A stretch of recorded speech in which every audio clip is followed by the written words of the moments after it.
All right. Hare Krishna.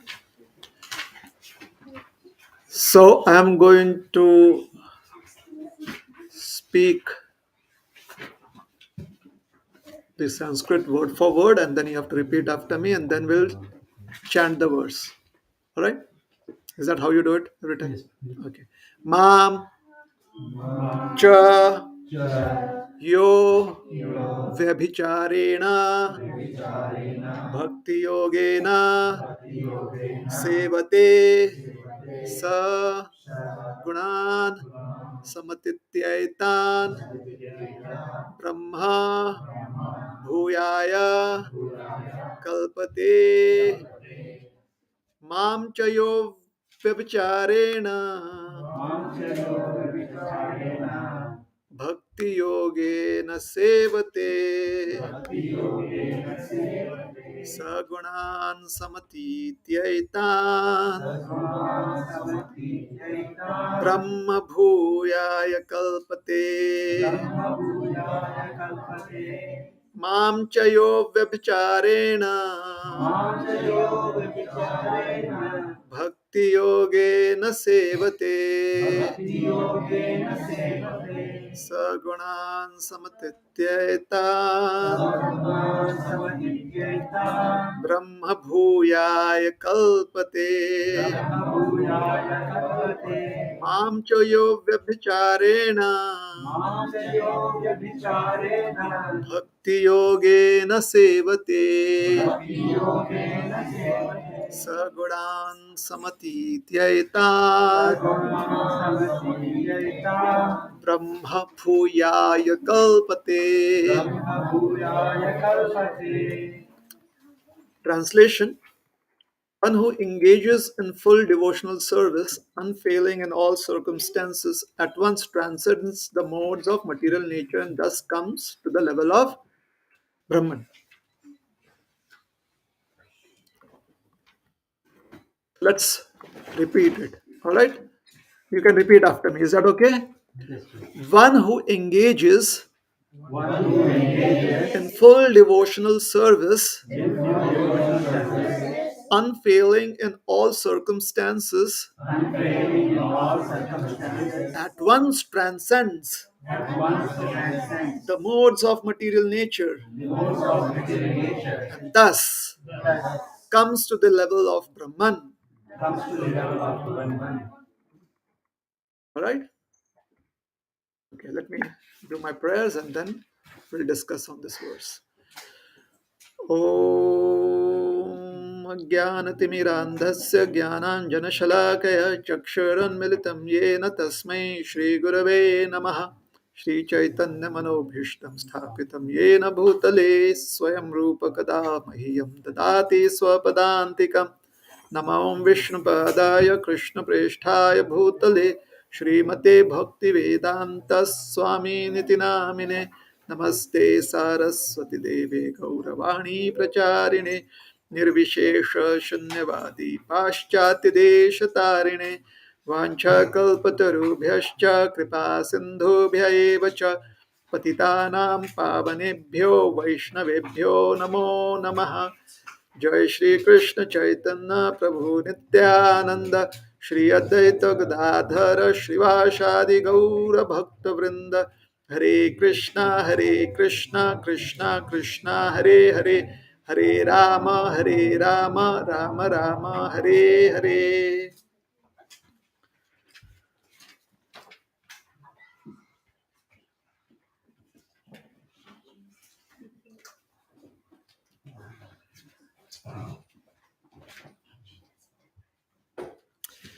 Hare Krishna.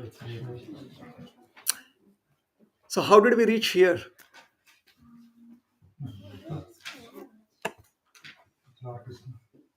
Lord Krishna brought us here. I think your vehicles got you here. But anyways, how did you come here? So we are going to look at another verse in this chapter. This is verse number 21. Would you like to go to that verse? Would you like to look at that verse? Verse 21. This verse is Arjun asking a question to Krishna. In this verse, Arjuna is asking a question to Krishna.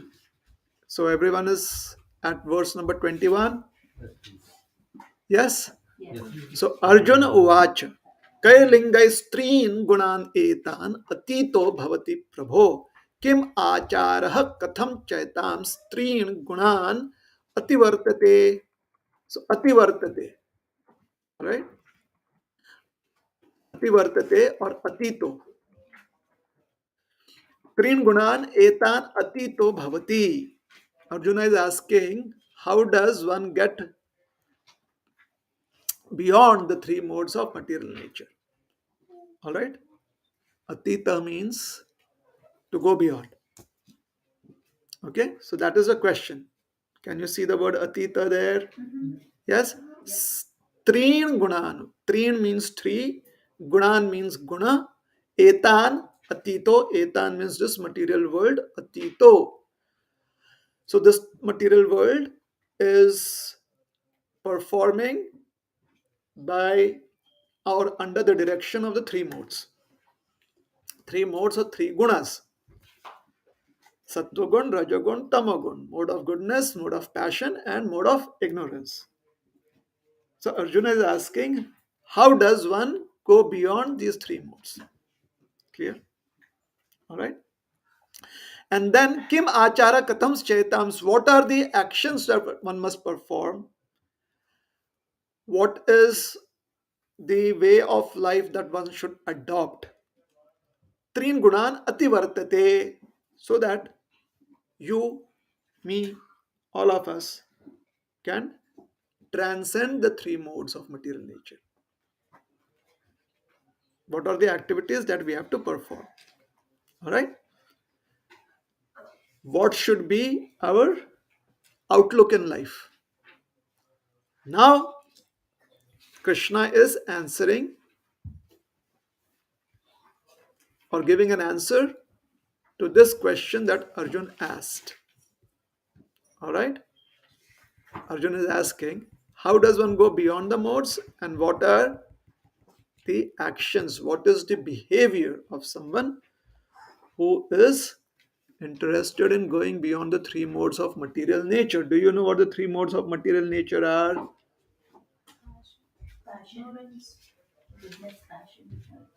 Yes, the three modes of material nature are that which makes you lazy, which makes all of us lazy. What is laziness? Laziness is where there is lack of interest. One is not interested in certain activities and therefore one is lazy towards it. So the three modes makes all of us lazy. Sometimes laziness is with the feeling of being or with the feeling with the understanding of feeling good. I feel very good about being lazy. Then there is laziness where one is distracted and therefore one is lazy. All right. For example, let us say somebody has to finish reading a book, finish a task. So they are very happy that they have finished that task before also. And in that happiness, they are lazy. Like, yeah, I can do it anytime. Has that happened ever to us? Like, I can come to the program at 7 o'clock. It's always 7, 2 past 7, 3 past 7, 5 past 7. But we feel good about it. We are here. So that is called mode of goodness. And what is mode of passion? We get distracted. Today I have other commitments. I'm just giving an example, all right? It's nothing to do with you all. I'm not pointing fingers at you or me. I'm just trying to make it relevant. So what is mode of passion? I get distracted. I feel there are other commitments. Already, I have arranged my life that I should do the task this week or every week. But suddenly I feel that another commitment comes up. It may or may not be an emergency, but we just feel there's another commitment. So that is called the mode of passion, distraction. So one has become lazy in not coming, or in not doing the task.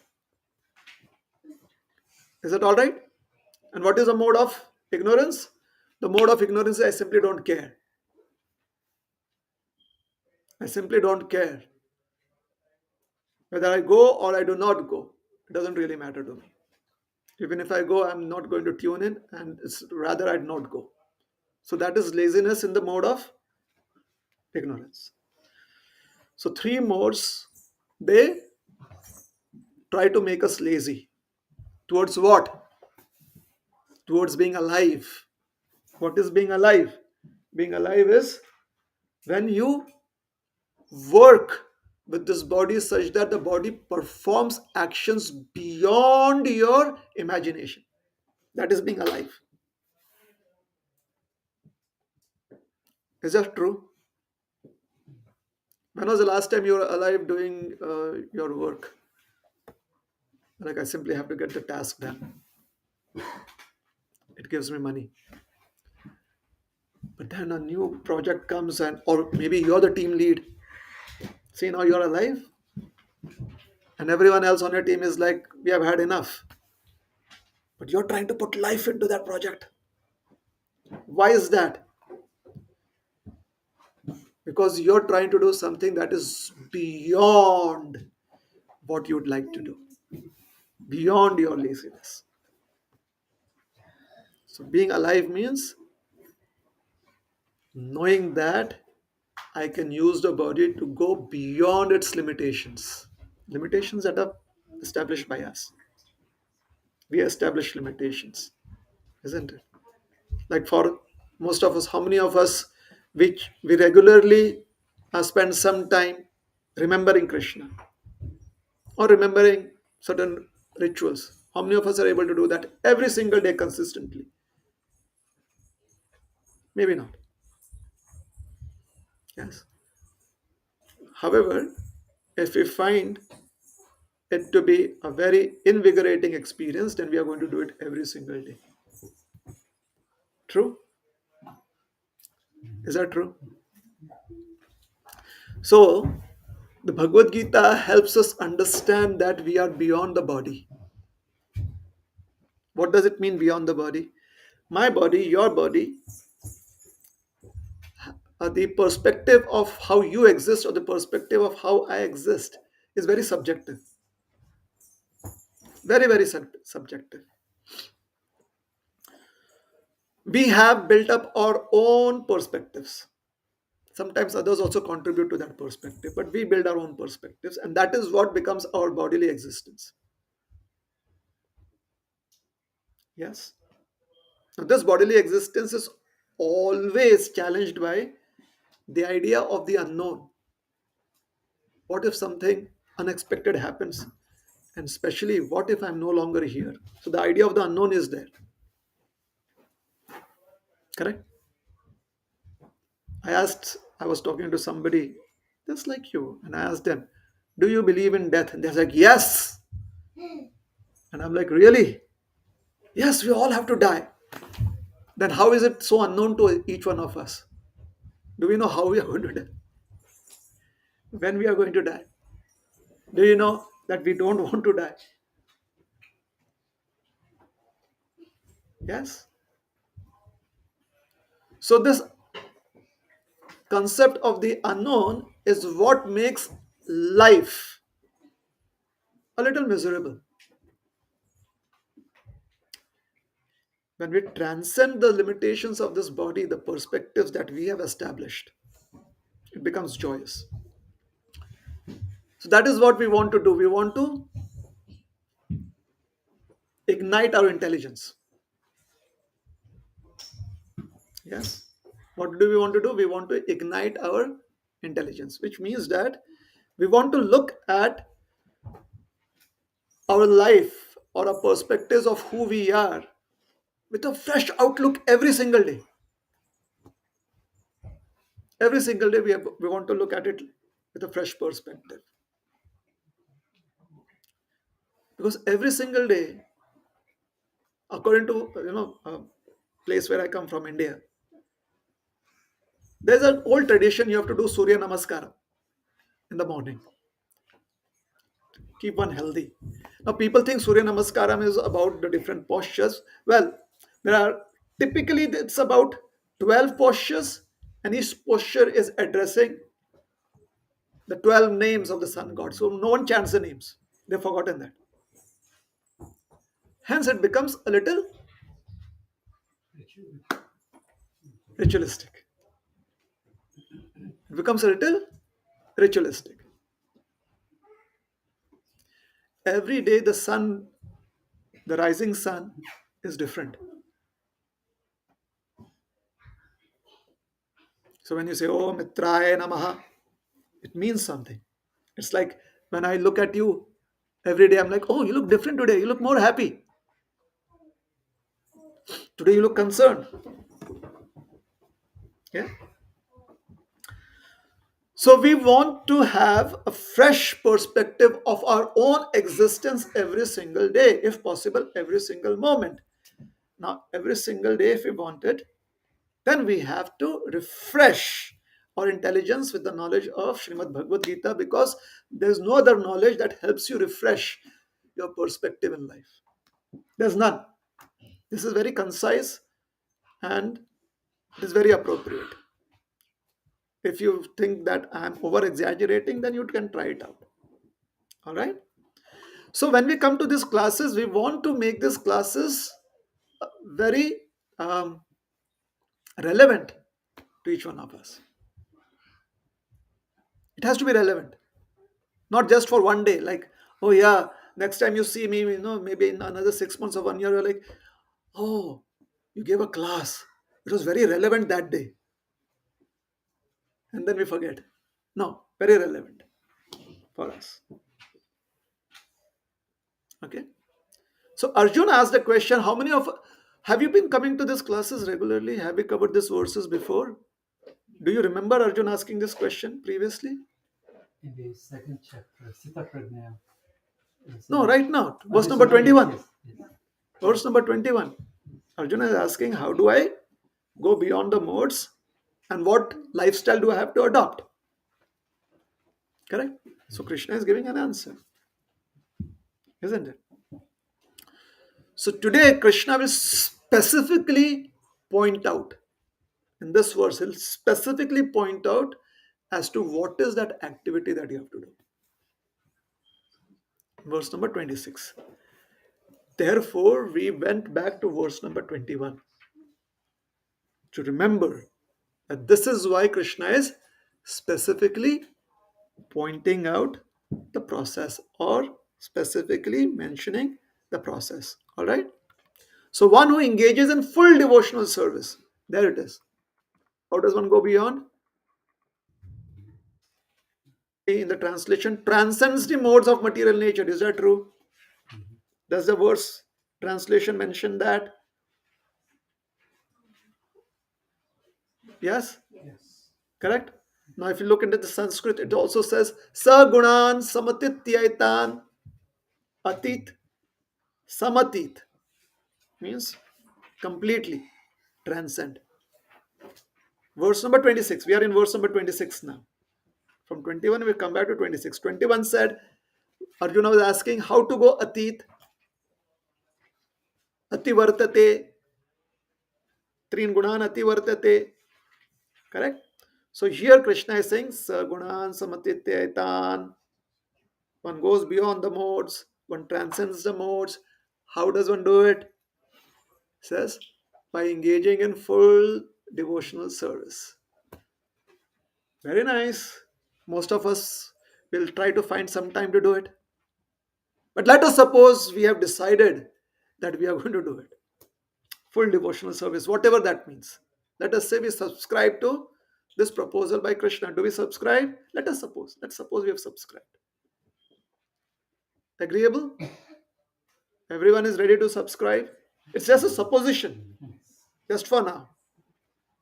Everyone subscribed? What have you subscribed to? Full-time devotional service. Practicing, not full time, practicing full devotional service. Okay, practicing full devotional service. Then Krishna says, however, I understand that you're going to have some concerns while doing it, some challenges while doing it. He clarifies. You know what his clarification is?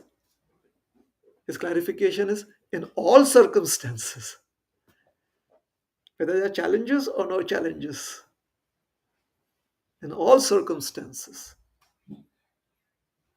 All right?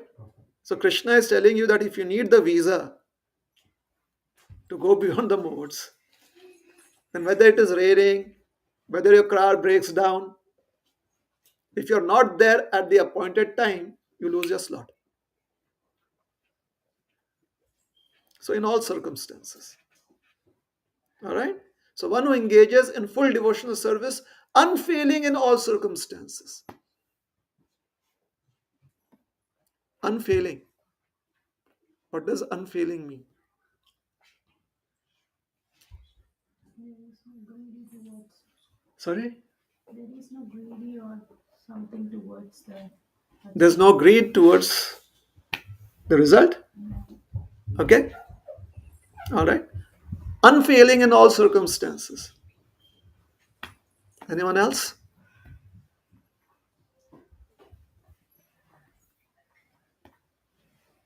As you said, if you have obstacles or not, you just have to keep practicing the devotion service at any cost. Okay. I think I'm totally aloof. I'm just repeating what he's saying. Krishna is saying that. He takes the blame. All right? So Krishna is to blame here. Or let us say, we are just paraphrasing Krishna's words. Unfailing in all circumstances, which basically means that your attempt at doing devotional service, whether it is successful or not, is not being addressed here. However, your attempt at doing full devotional service is being addressed here. It's not the result that is being addressed here. All right? Do we understand what is being said? Because many a times people feel like giving up a particular process because they are not being successful at it. Krishna says, don't worry. Yeah, I understand it's a difficult challenge. However, if you're unfailing in your attempts at full practicing full devotional service or engaging in full devotional service, you at once transcend the modes of material nature and thus come to the level of Brahman. Right? Brahma bhuyaya kalpate. Bhuyaya means become. All right? Like you've heard the word Atma Bhu, self born. You've heard? Like sometimes Lord Shiva, his linga form is Atma Bhu, self manifested.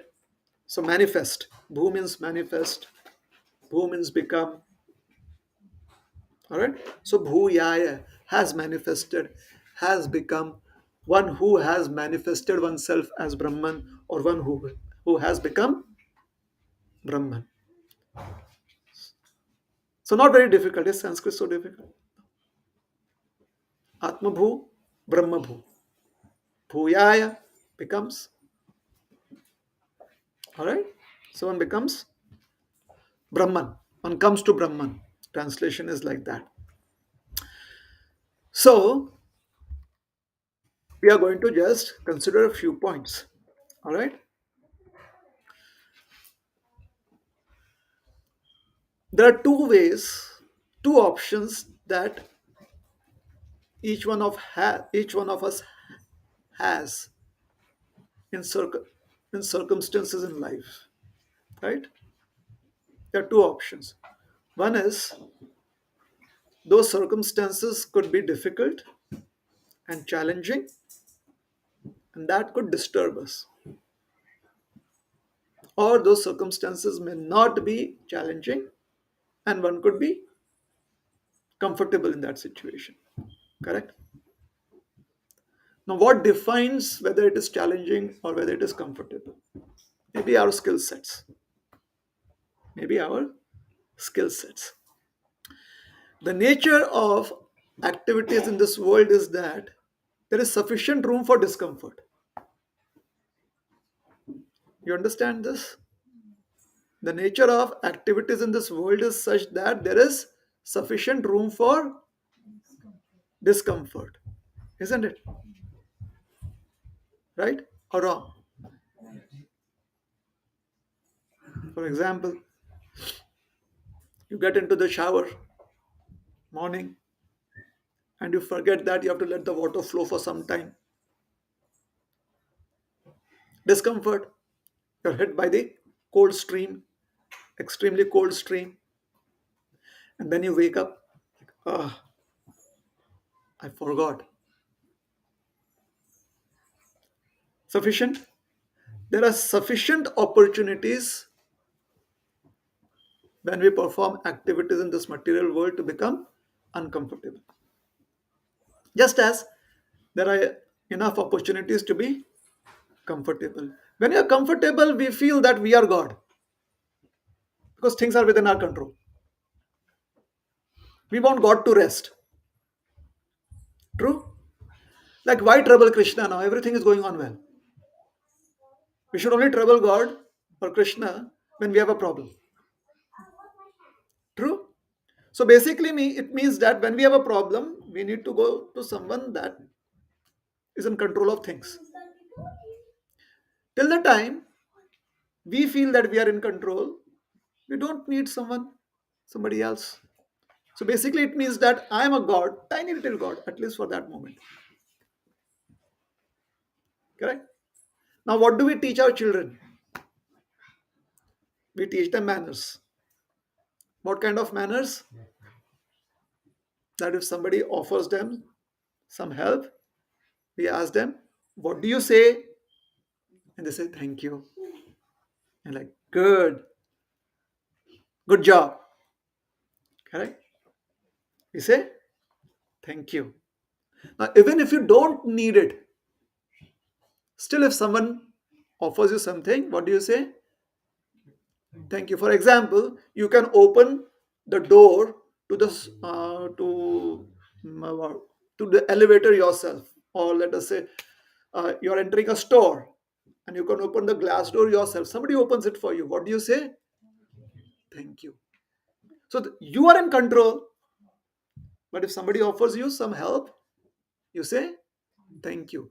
So when things are comfortable in our life, have you noticed who has made it comfortable for us? Most probably we forget to see that. And therefore we think, no, let God rest right now. We don't want to trouble God unnecessarily. At least say thank you. Yes. Just as we teach our children. What do you say? As adults, maybe we should remind each other. All right. What do we say now? And they say thank you. And we say, good job.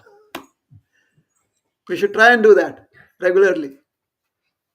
We shouldn't try to become so comfortable that we think that we have the situation under our control. Even if we have the situation under our control, somebody has just helped us with those resources. So, what do we say? Thank you. So, the situations, and it is nature's way. Life is like that there are going to be situations that will be uncomfortable. All right. So, here Krishna is saying, in all circumstances, unfailing in all circumstances, try and motivate yourself such that instead of being disturbed by the mode of goodness or the mode of passion or the mode of ignorance. See, in the mode of ignorance, what is the disturbance? The disturbance is that you do not know that you are disturbed. In the mode of goodness, what is the disturbance? The mode of goodness is where you feel that you have overcome all the disturbances. And what is the mode of passion? The mode of passion is where you actually understand that you are not able to achieve what you need because of the disturbances. Typically, people only understand the mode of passion as disturbance. They do not understand the mode of ignorance as disturbance or the mode of goodness as disturbance. Especially, they do not understand the mode of goodness as disturbance. Because it is the mode of goodness that makes us feel that we do not need God. What does the mode of goodness do? It makes us feel that we do not need anyone's help. Because everything is good. We are happy. So that is also a disturbance. Because it can motivate us to unremember, unsubscribe for that moment from God's channel. So Krishna is saying that in all circumstances, whatever be the modes, try and put your consciousness into such activities that connect you to me. Why? Because here in this verse he uses the word mam. Where does he use the word mam?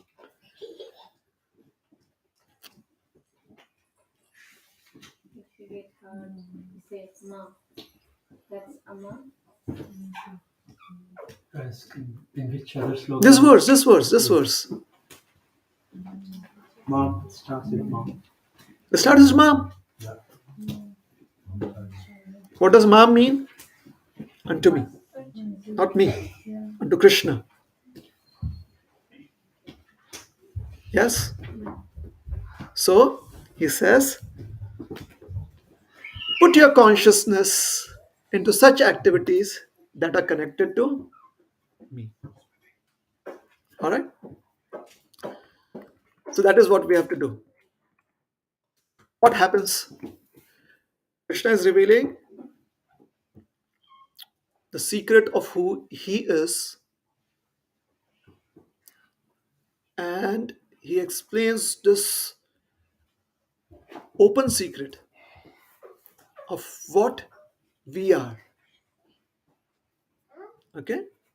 He says, you become Brahma because I am Brahma. So, what is Brahma? Brahma means he is full of knowledge, full of bliss, eternally. What is Brahma? Brahma is Satchit Anand. So, eternally he is full of knowledge and bliss. So, he says, Brahma Bhuyaya. You also become that. You also become Brahma.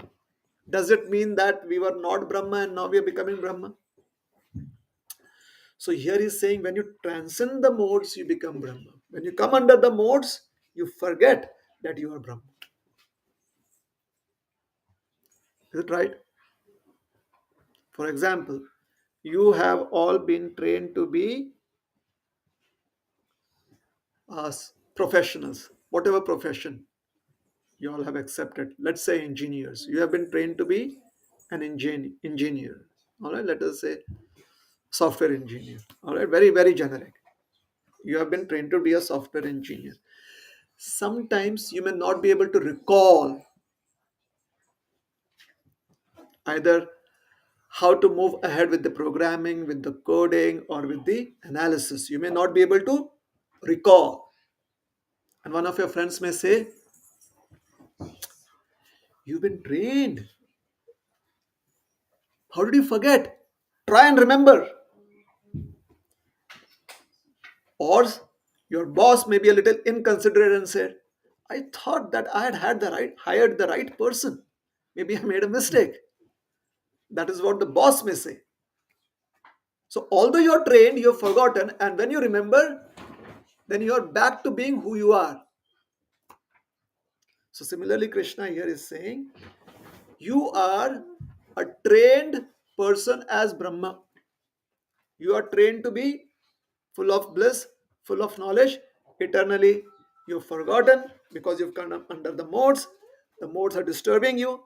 Now practice activities by which you can transcend the modes. Once you've transcended the modes, you're back to who you are.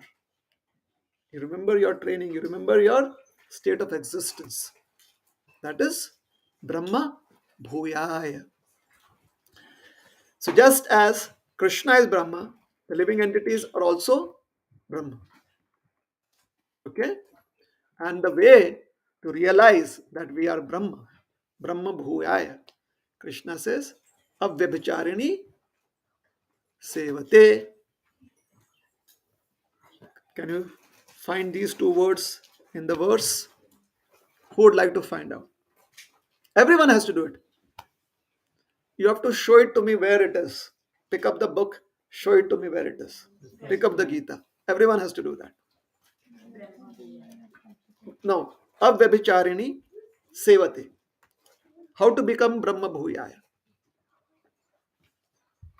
Those two words are there. The first one. First line, everyone found Yes. Avyabhicharini.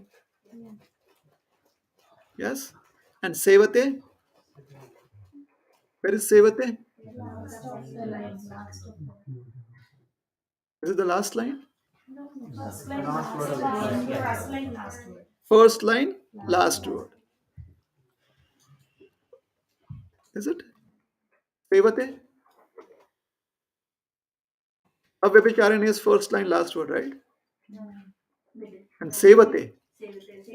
First line, last line. How many lines are there in this verse? Two. Two? Okay. So then you're correct. Sometimes we have four lines. So do you have the verse in four lines or two lines? 2 lines. Two lines. Okay. So you are correct. So both the words are in the first line, right? So what is Vebhicharini? Avvebhicharini? Unalloyed. Alright? Unblemished. Sevate is service. So since one has the opportunity to offer uninterrupted service to the Supreme Lord, that will help us go beyond the modes. Alright? So when Krishna says, Mam chayo abvyabicharini, bhakti yogena sevate, he says, if you render uninterrupted devotional service or pure devotional service, full devotional service unto me, then you attain Brahma. Alright? So why doesn't he say me? You'll attain me. He could have said you would have attained me. So if we render devotional service to Krishna, do we attain Brahma, which is something else? Or do we become Brahma and then Krishna is doing his own thing and we are doing our own thing? Because now we are Brahma. Brahma bhuyaya kalpate. He says you will become Brahma. Yes? You will become a self-realized soul. Isn't it? But he does not say you will become. He says you will attain to the position of a self-realized soul. We have heard that by doing bhakti, by doing service unto Krishna, we attain Krishna. So why doesn't he say, we will attain, you will attain me, you will come to me. Both of us will have fun then. He says that you will attain the position of Brahma. And you, it seems that then we will be doing our own thing and Krishna will be doing his own thing. He's speaking about devotional service, isn't it? So he should have said, or he could have said, Sagunan samatityetan mam anuvartate. You could have come to me. He says, Brahma bhuyaya kalpate. Do you know why?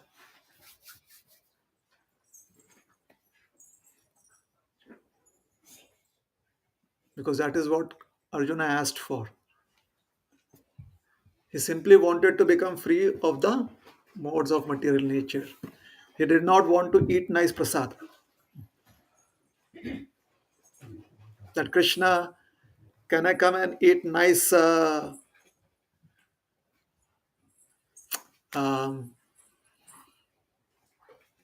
butter prasad with you from the butter pots? He says, how do I become? Trin gunan ativartate.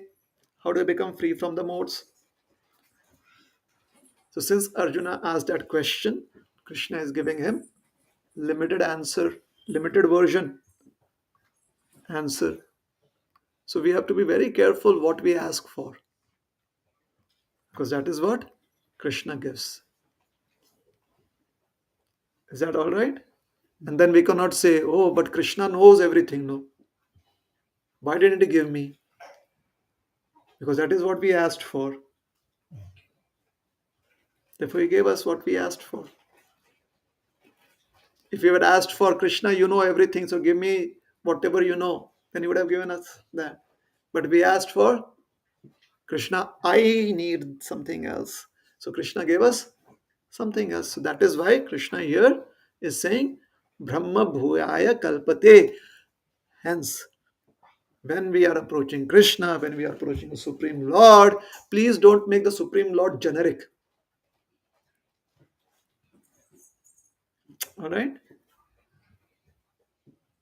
Because the Supreme Lord is not generic. The energy of the Supreme Lord is generic.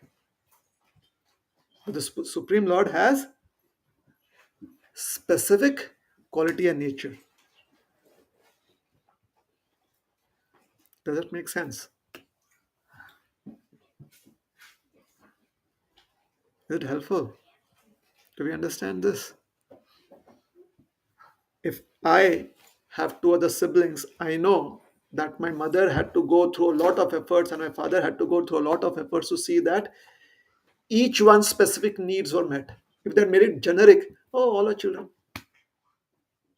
A child is a child. How would it, what would have happened?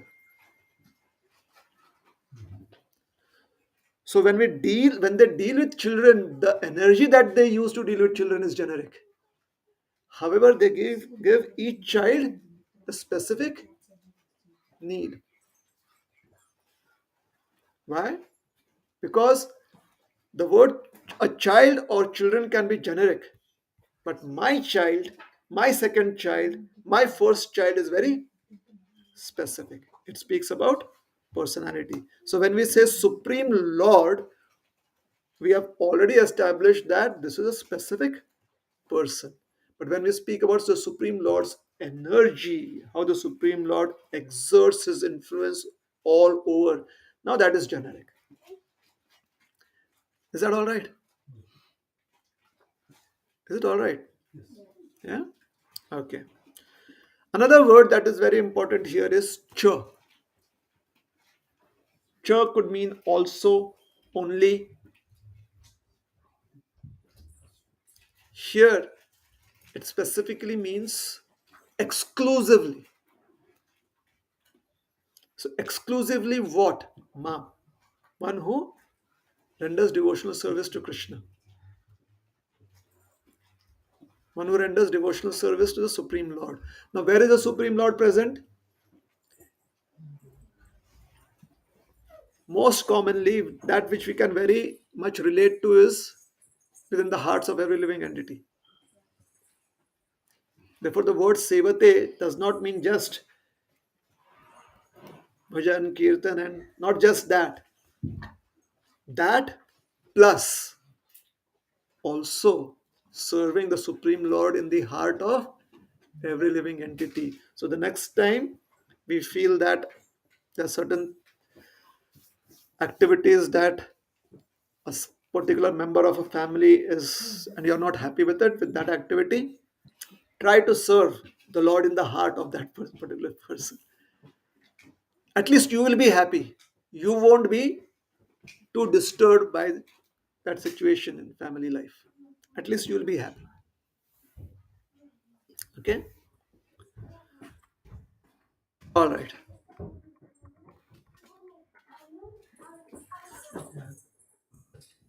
In the second sloka, how do you relate this? It says, by becoming fixed in this knowledge, one can attain to the transcendental nature like my own. Thus established, one is not born at the time of creation or disturbed at the time of dissolution. How do you connect these two slokas? Which is second shloka? In the same chapter, Verse number 2. verse number 2. So why were we taking it standalone? Now, I'm just thinking here, to start with, Krishna says, one who are fixed in this knowledge, they won't take any birth, they will attain this knowledge. That they will, when you attain this knowledge, they won't take birth.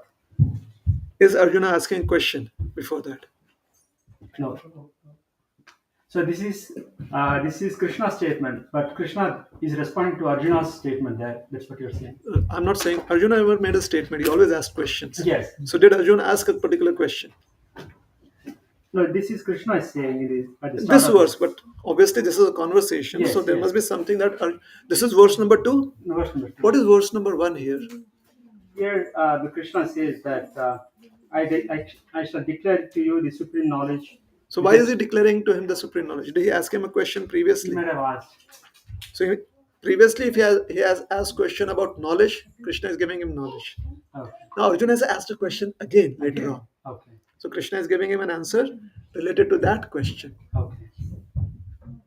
Hence, I asked you that why are we taking this verse standalone? Got it. Okay. All right, Yeah, sure. helpful. Sure. So let us come back to this verse again. Avyabhicharini means without deviation. What are the different kinds of deviation that one can have? Deviations in life happens in two ways. Rarely a third way. Very rare third way, but there is three ways that deviations in life can happen. The first deviation in life happens when we use our physical resources to deviate from a purpose. Like we use our physical senses, we use the products that come from the physical senses. All right? I like, I do. So that could make us deviate from the purpose in life. Is it correct? For example, I have to go from here to downtown Pittsburgh. On the way, I see an exit. I'm like, let's explore. Deviation. I saw something, I deviated. So, the first way that one can deviate in life is through actions. How are those actions born? Just by desire, physical desires. Correct? The second way that one can deviate is through knowledge. Oh, I have to go there, but suddenly my wife called or my husband called and said, on the way, go to Costco's. So now I deviate from my original plan. Why? In knowledge. I got certain information that makes me deviate. Is that true? Is it correct? Very rarely there's a third kind of deviation. Very rarely. What is that? I feel so tired, I stop my car at an exit, take a power nap. Deviation. So that is called as meditation. Sleep meditation. You need a break. In technical knowledge, in the technical sense, these three words are called as karma, jnana, and dhyana. Make sense? Karma, jnana, and dhyana. So when Krishna is saying here, avyabhicharena, he says, don't be deviated by karma, don't be deviated by jnana, and don't be deviated by dhyan. Why? Because sevate, you want to serve. No. Krishna is asking you to serve. Is that all right? So one should not be deviated by either karma, jnana, or any other. As I said, dhyana is very rare. Generally, it is karma or jnana.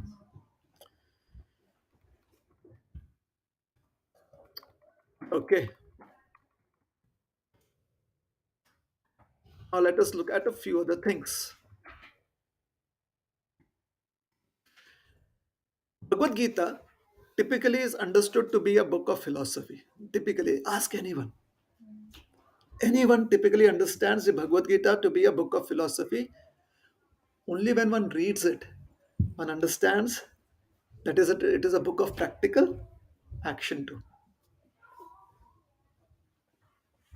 People think that if you read Gita, it gives you a sense of peace. So it simply means that it is kind of a drug,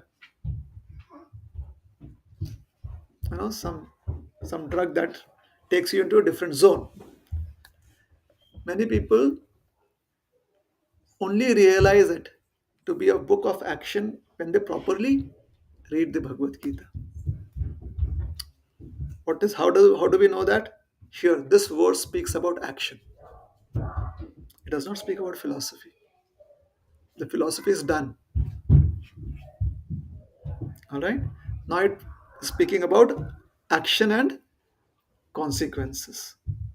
So Gita is also a book of action. And that is what we should always try and remember. Here in the first line, Krishna is saying, Mam yo vyabhicharena bhakti yogena. So there are three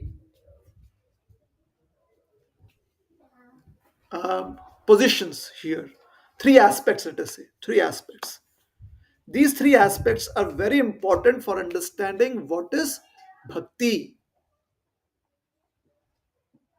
And here in the first line, we find these three aspects.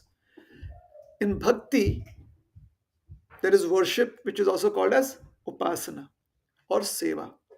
So let us take these two words, either upasana or seva. Service, all right, or worship. So upasana needs an object for upasana, that is called as upasya, the object to be worshipped. Then there has to be upasana or the act of worship, and then there has to be the person that performs the worship. So there is upasak, upasana, upasya. Or let us take seva or service.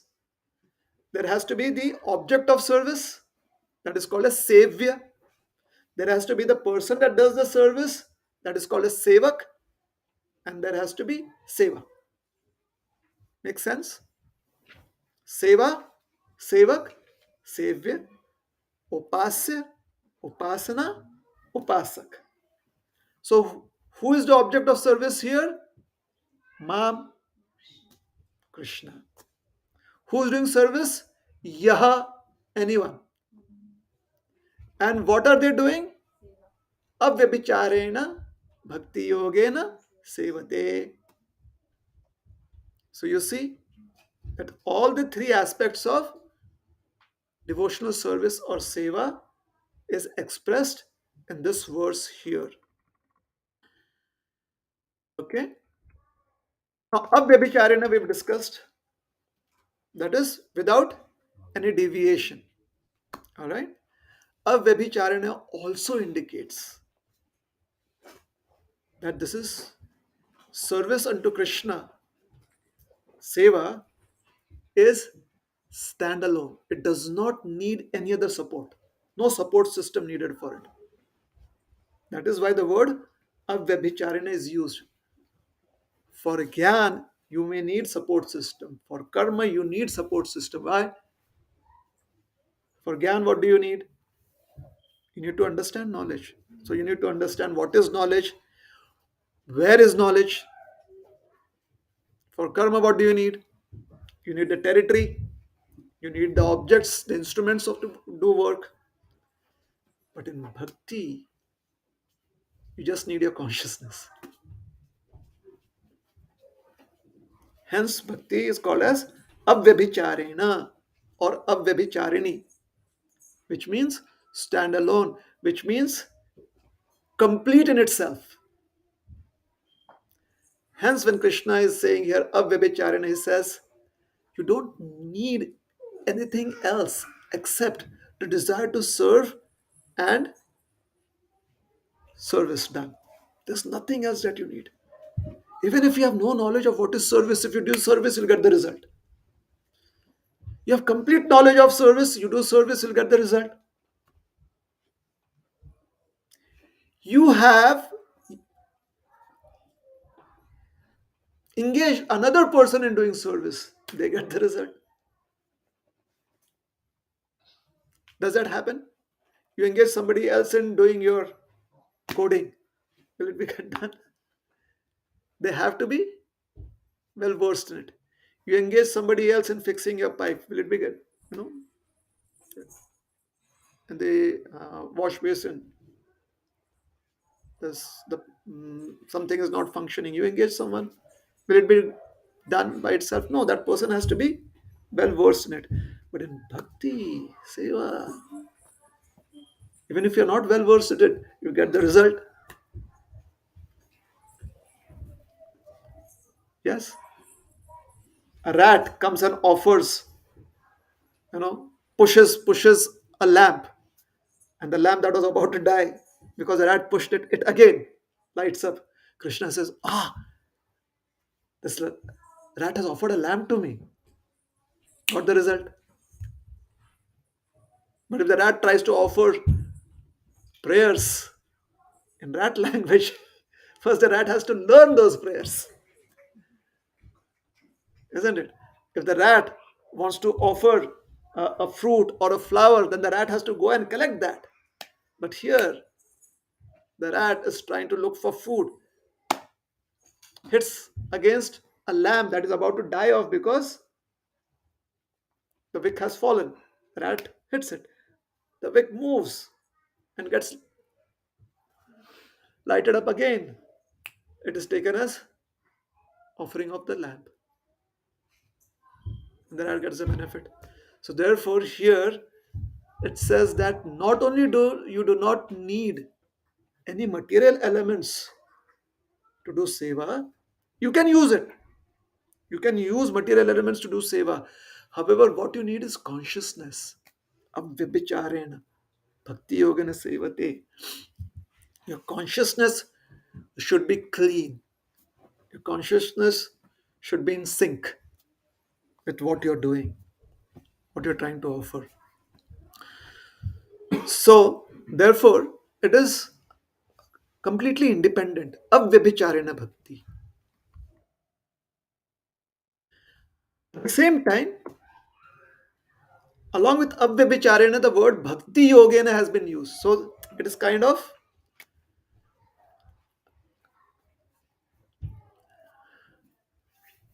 is it getting too technical? Because I am enjoying it. Yeah, that's it. The reason I'm enjoying it is because avyabhicharena means stand alone, and bhakti yogena means along with bhakti. Contradiction here. So this gives you a chance to ask Krishna, kya chal raha hai? What is happening? If we do not find these ingredients in the verses, then we are like, okay, is it done?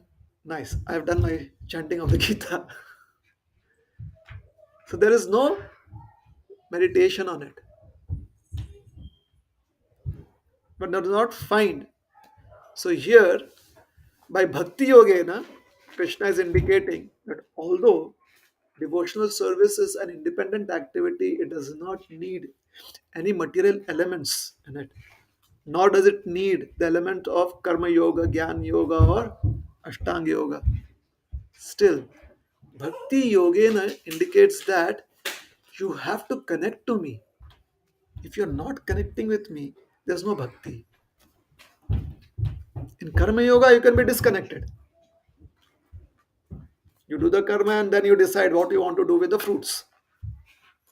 In Jnana Yoga, you can be disconnected if you want to. But in Bhakti Yoga, you cannot be disconnected. Bhakti. Hence, Avyabhicharena is also appropriate.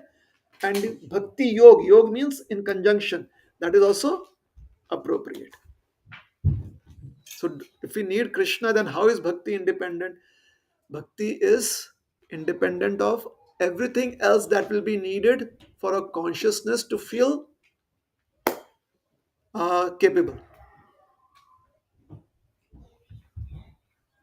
Just a consciousness, just a chetana, just a bhavana is enough in bhakti.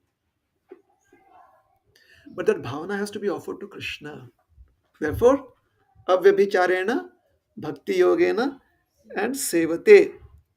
What connects Avyabhicharena Bhakti Yogena is Seva. So Seva can be either in meditation, Manas Seva, or physical, or trying to help another individual, trying to help another living entity.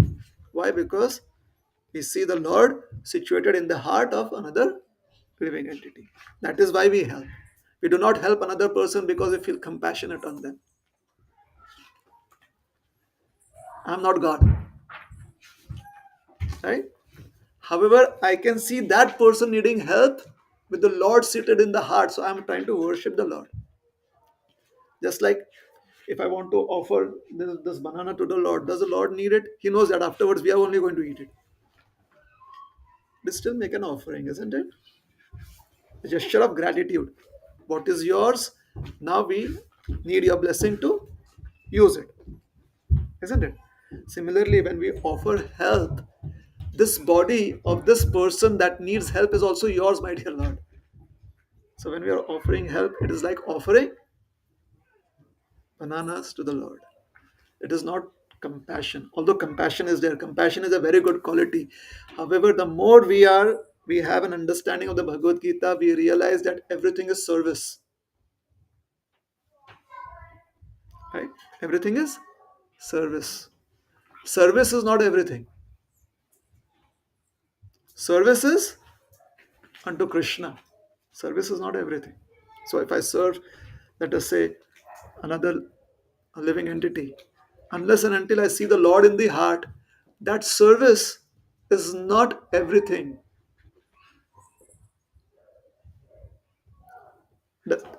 Am I able to get this message across?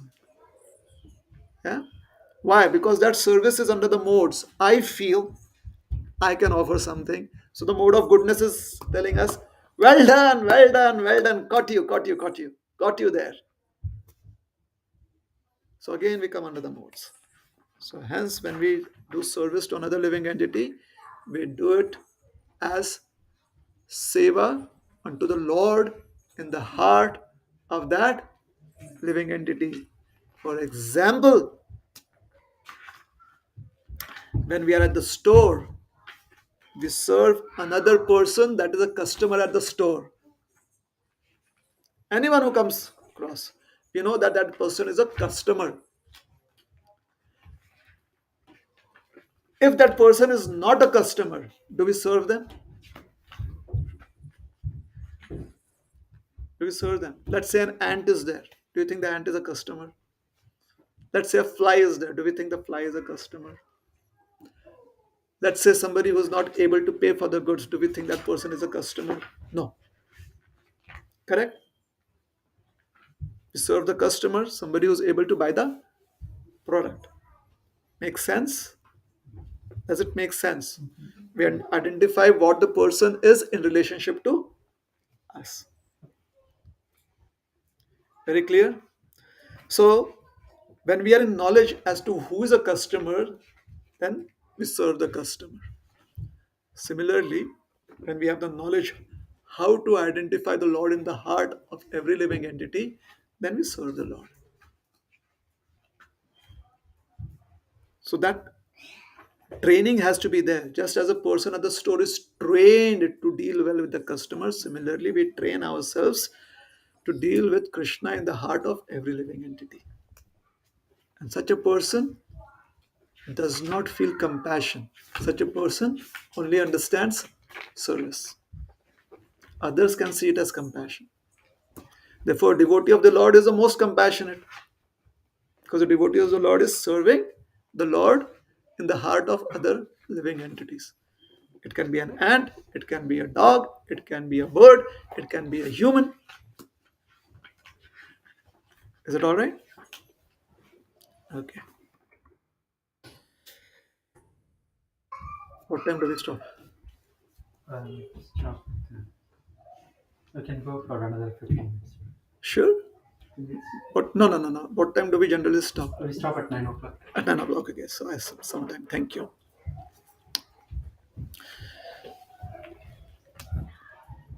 Avyabhicharana also has another significance. The word avyabhicharana. Why? What does avyabhicharana mean? It means without deviation. The only way you can be focused on an object is if you care about it. If you care about something, you'll be focused on that. Correct? So if the care for an object is fueled, it is impelled by love or priti, that is called as bhakti.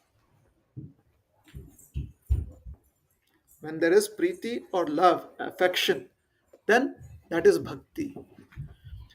The material mind, our mind, your mind, and my mind, typically functions in two ways. That which we care for, we are interested in. That which we don't care for, we are not interested in. So, by avyabhicharana, he is indicating that start caring about me. Because where the mind feels care or affection is where the mind feels comfortable to be.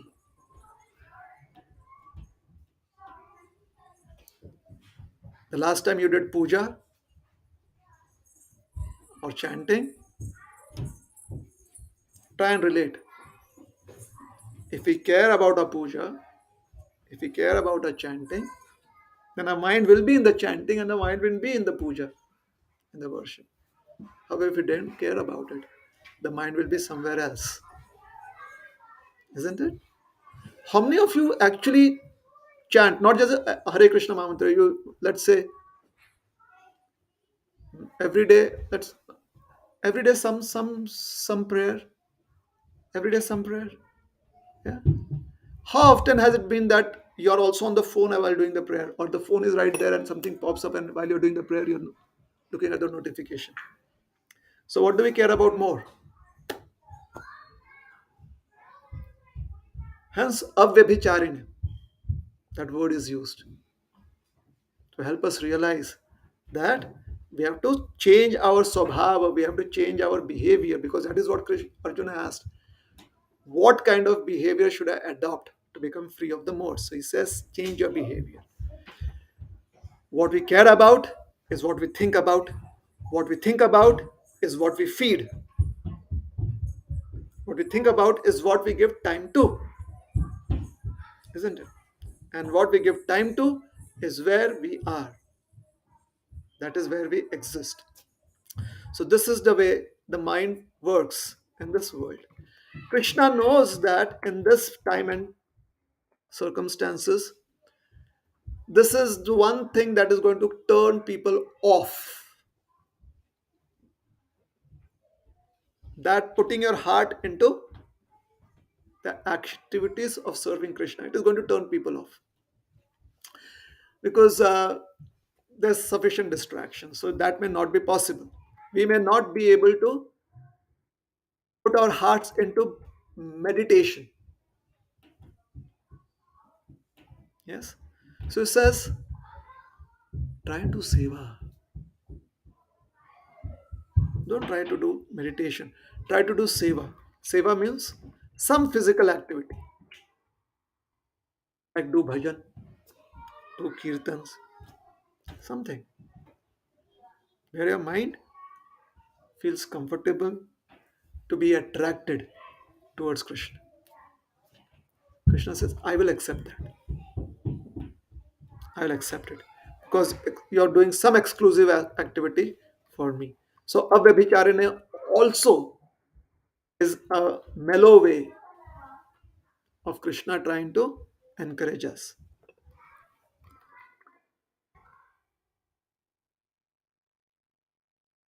Sagunan samatityaitan. Now we'll come to the second part. Sagunan samatityaitan. If one is able to fulfill the requirements that is mentioned in the first line, and slowly but surely, the first behavioral changes is that we give up laziness in the mode of ignorance and laziness in the mode of passion. The first behavioral change will be there. These two things and activities related to these two things, slowly one gives up. How do we know that? Many of us, we would say that previously, we had so many other things to do. But since we came to God consciousness, Krishna consciousness,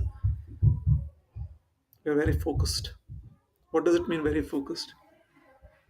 We don't waste unnecessary time where it is either instigated by passions of jealousy or hate or unhealthy competition, or it is fueled by just the attitude of I just don't care.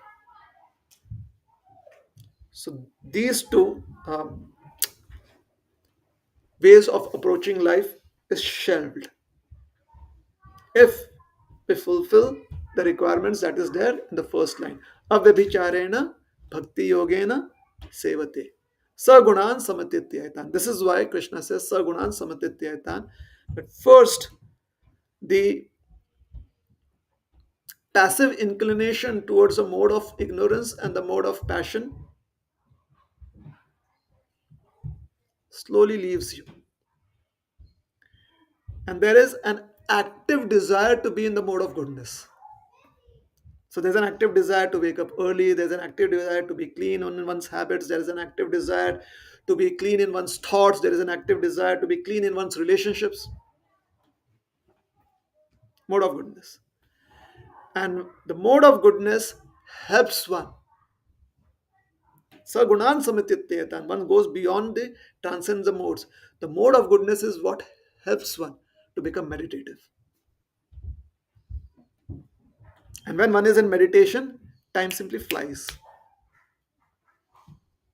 You don't realize you are like a solid rock. You're like the Rocky Mountains. You're like the Himalayas.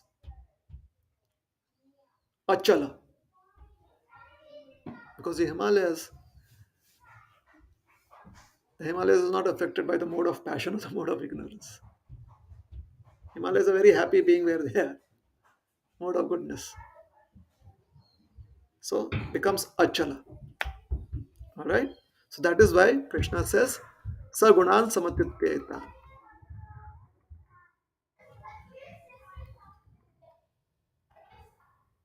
Alright.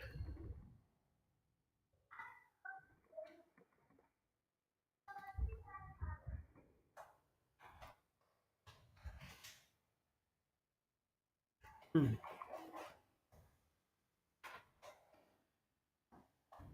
Avyabhicharani Bhakti. Let us conclude. The person who is engaging in Avyabhicharani Bhakti finds the ability to constantly meditate on the Lord, finds the desire to have exclusive devotion to the Lord alone, does not have any other thought save that of the Lord. One's mind is filled with the thoughts of the Lord. The thoughts of for the Lord flow just as oil flows from one vessel to another. Have you seen oil flowing? Water sometimes meanders. Have you seen oil? If you pour oil, because of its viscosity, it flows without meandering. So similarly, Avyabhicharani Bhakti helps the mind have that kind of viscosity. It flows towards the Lord. And finally, such constant thinking of the Lord brings us to the platform of Brahma. Right? So Brahma Bhuyaya Kalpate. However, Krishna is not going to leave us with just that. You know why?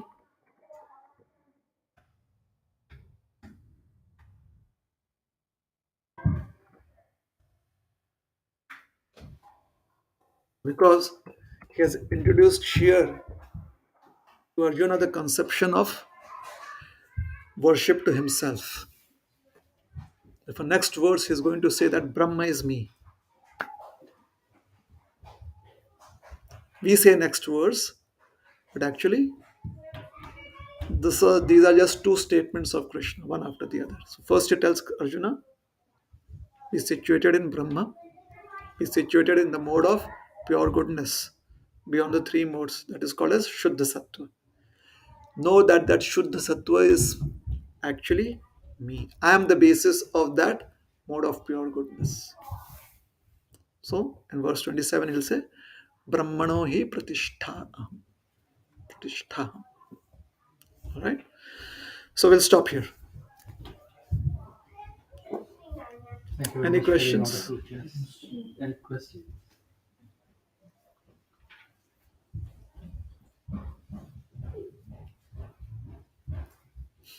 Prabhuji, in this slokas, Krishna talks about full devotional service. Can you explain what are the devotional service that can be done?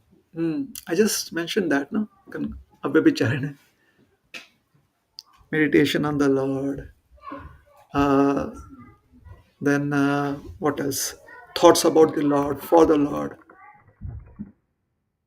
Um, Mind filled with the desires to serve the Lord, Okay. exclusive devotion to the Lord. Prabhuji, question here. So in this verse, it said that one who surrenders unto Krishna at once surmounts the influence of modes of material nature. So how do we actually surrender?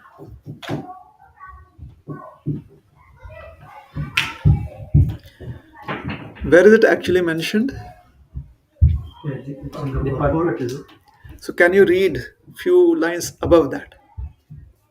Just 3 lines above this one, this statement. One should also note that all forms of Krishna are fully transcendental, blissful, full of knowledge and eternal. Such personalities of Godhead are omnipotent and omniscient, and they possess all transcendental qualities. So if one engages himself in the service of Krishna or his plenary expansions with unfailing determination, although these modes of material nature are very difficult to overcome, one can overcome them easily. This has already been explained in the seventh chapter. One who surrenders to Krishna at once surmounts the influences of the modes of material nature. So is that helpful?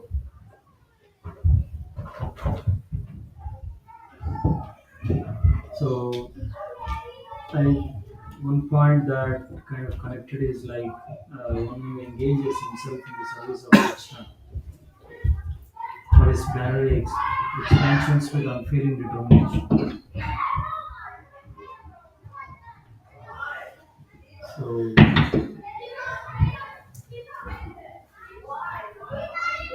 so I wish. Okay, I mean, let's say I wish that like I want to like uh, engage in the service of Krishna, but does that mean I'm surrendering?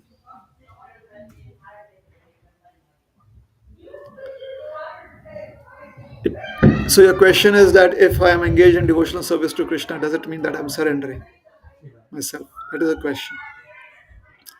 And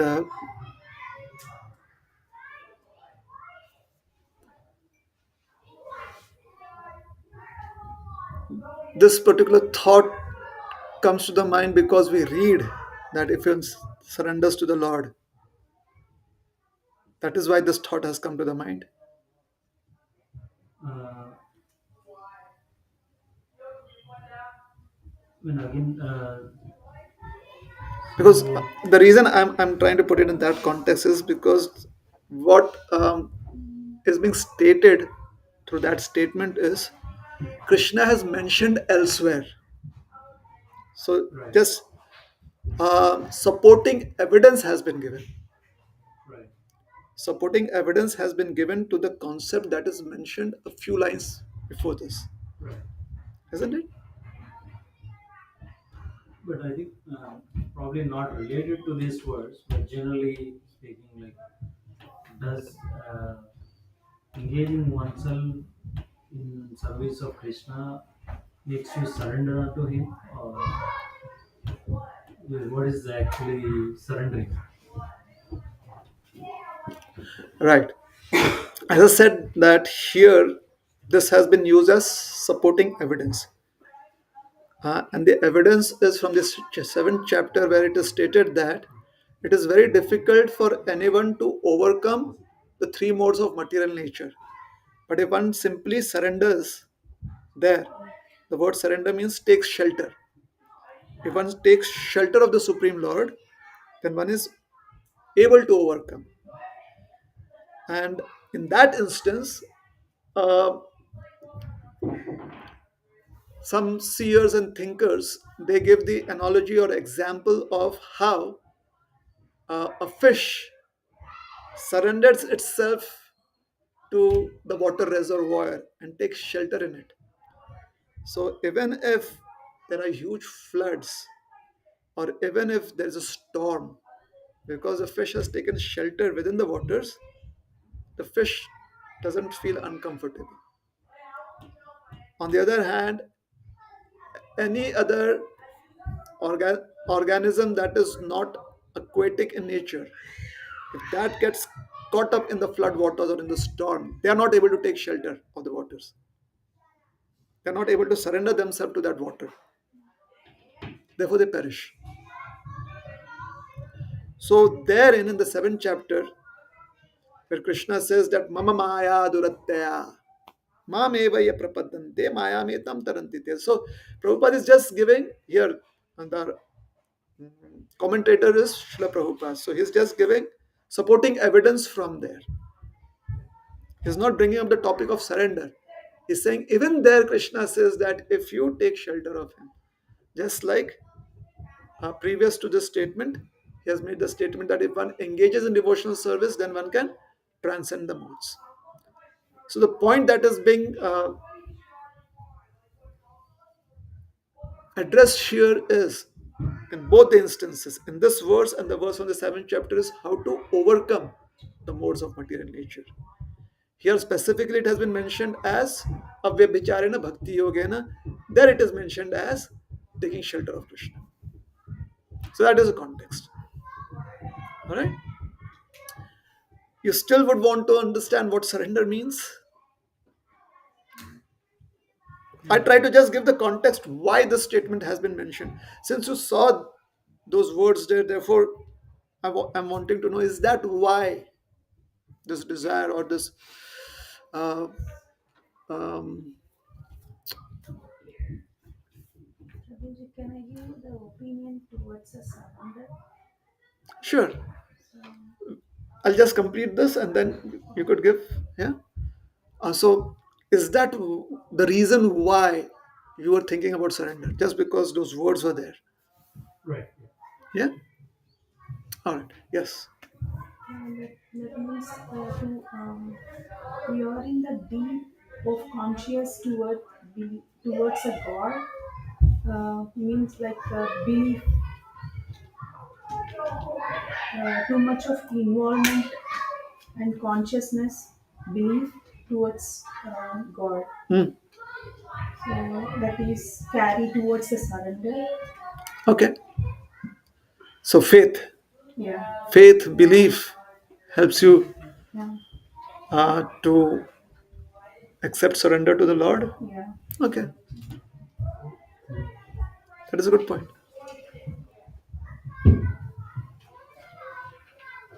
Is it all right? I was I gave that example of the fish taking shelter of water. So that is the reference that is used to explain that verse there, surrender. Yes. Typically, the word there is, this is the English word surrender, right? So the context has to be understood there. The context, the word there used in Sanskrit is prapadyante. Prapadyante is more of like, my dear Lord, I am yours. So that kind of surrender. It's not forced surrender. It's not surrender where one feels incapable or one is in difficulty. It is surrender out of love. It is like a child surrendering itself to its guardian. So that is what is being referred to as surrender. Prapadyante. Is it helpful? But generally, like until unless we are in deep trouble, right? Hmm. And yeah, That's a human psychology or whatever. Hmm. I mean, as you said, if we are comfortable, then we don't remember Krishna, right? Hmm. So maybe if we are in deep trouble and if we think that there's nothing to help me or nobody to help me, then we realize, okay, and maybe Krishna will help me. Correct. So, and that doesn't come out of love, right? So it came out of Need. the need at that point. Yes. So how do you actually not be that way and Hmm. instead be with love? Okay. Um, in the beginning of today's discussion, we discussed on this point that typically when things are going well for us, unconsciously we start feeling that we are in control. I managed everything. So whenever we feel that I manage things, basically for that moment in that particular sphere, we think we are God subconsciously, and that is what the mode of goodness does to you, does to anyone. In the mode of goodness, because we feel that we are in control, we can become lazy, thinking that ultimately, everything is going well. So I don't need to take shelter, or I don't need the presence of another person, a higher person. The mode of goodness does that. Hence, Krishna is saying that you have to overcome the mode of goodness too. Because Arjuna asked that question, how to overcome the mode of goodness too. All right. So here, all the three levels of existence is being addressed. Level at the of existence in the mode of goodness, level of existence in the mode of passion, and level of existence in the mode of ignorance. All the three levels are being addressed. Okay. So all the three are binding. That is the point. Typically, we think that, oh, we remember God only when we need help. But life is very strange. It will give you also moments where you think you don't need help. So, whether we need help or we don't need help, we are bound by the moods. What does it mean? When we need help, we feel that my existence is being challenged. I will not be able to sustain myself. Now, if a product has a manufacturing date, its sustainability period is going only till the time it has its expiry date, isn't it? So already we are on a platform that is not sustainable. It's just the time period. Sometimes the duration is long, so we feel that we have sustained ourselves, isn't it? So this is what the modes do. The modes make us believe that we have a sustainable existence as this in this form. We have a sustainable existence. So every time we come out of a problem, we are like, that was so difficult. I survived. So that is the mode. The mode makes you feel you have survived. But actually, we have only so much of survival time. So what are we going to do with it is an intelligent question. Rather than just trying to survive challenges, what are we going to do with the time that we have as between birth and death? That is Arjun's question in 21, chapter 21, verse 21. He specifically wants to know. Otherwise, you could have just asked Krishna, how do I shoot this arrow or that arrow? And what weapons can I use? How should I be focused in fighting? He's asking existential questions right before the battlefield, right before the battle in the battlefield. Is that okay? Anything else? So we'll stop. If there are other questions, we can take it offline. Thank you very much for the wonderful class. You're Praise welcome. Rohinipriya Prabhu Ji ki Jai. jai. Hare Krishna. Srila Prabhupada ki jai.